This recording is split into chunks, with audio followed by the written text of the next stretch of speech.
सारे दा सारा शहर जगमग जगमग होया फिरदा है।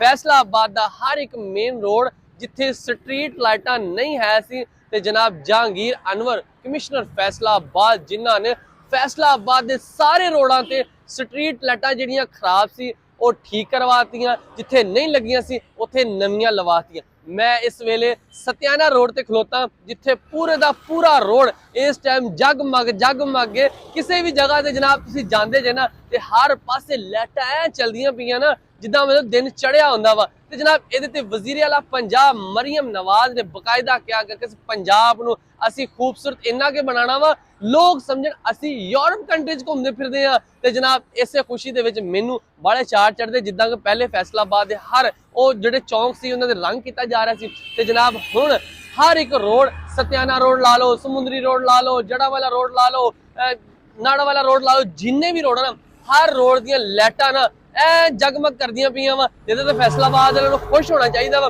ਕਿਉਂਕਿ ਇਹਦੇ ਵਿੱਚ ਜਨਾਬ ਢੇਰ ਸਾਰਾ ਪਿਆਰ ਜਿਹੜੇ ਸਾਡੇ ਕਮਿਸ਼ਨਰ ਫੈਸਲਾਬਾਦ ਜਹਾਂਗੀਰ ਅਨਵਰ ਹਨ ਉਹਨਾਂ ਦਾ ਢੇਰ ਸਾਰਾ ਪਿਆਰ ਸਾਡੇ ਵਾਸਤੇ ਆ ਕਿ ਜਨਾਬ ਉਹਨਾਂ ਨੇ ਸਾਡੀਆਂ ਲਾਈਟਾਂ ਠੀਕ ਕਰਵਾਈਆਂ ਤੇ ਨਵੀਆਂ ਲਵਾਈਆਂ।